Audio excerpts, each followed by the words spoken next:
जब हम न्यूटन के तीसरे गति के नियम की बात करते हैं, तो हमें समझना चाहिए कि यह नियम बहुत सरल लेकिन गहरा है। यह कहता है कि हर क्रिया के लिए एक समान और विपरीत प्रतिक्रिया होती है। इसका मतलब है कि जब आप किसी चीज पर बल लगाते हैं, तो वह चीज भी आप पर उतना ही बल लगाती है, लेकिन विपरीत दिशा में। चलो इसे एक हाने की उदाहरण से समझते हैं। जब आप किसी दीवार पर हाथ मारते हैं, तो आप दीवार पर बल लगाते हैं। लेकिन क्या आप जानते हैं कि दीवार भी आप पर उतना ही बल लगाती है? यही कारण है कि आपका हाथ दर्द करता है। यह बल आपके हाथ को पीछे धकेलता है। अब सोचिए, जब आप एक बोट में बैठे हैं और पीछे की ओर धक्का देते हैं, तो बोट आगे की ओर बढ़ती है। यह न्यूटन के तीसरे नियम का एक और शानदार उदाहरण है।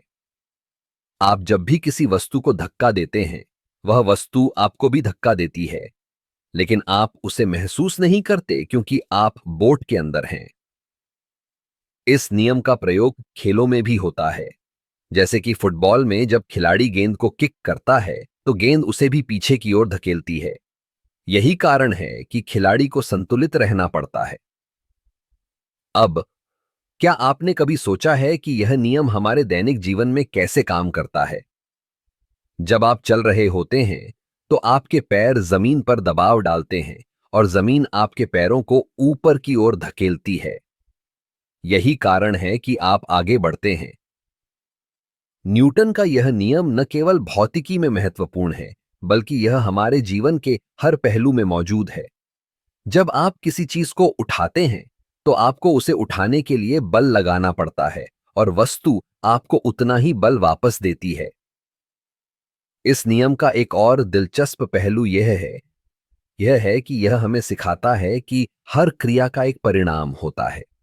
अगर आप किसी चीज को जोर से धक्का देंगे, तो उसका प्रभाव भी उतना ही होगा। तो अगली बार जब आप किसी चीज को धक्का दें या उठाएं, तो याद रखें कि न्यूटन का तीसरा नियम हमेशा आपके साथ है। यही तीसरा यह हमें सिखाता है कि हम अपने कार्यों के प्रति जिम्मेदार रहें, क्योंकि हर क्रिया का एक प्रतिक्रिया होती है।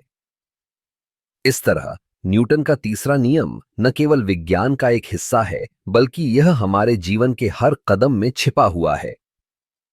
यह हमें सोचने पर मजबूर करता है कि हम जो भी करते हैं, उसका असर हमारे चारों ओर होता है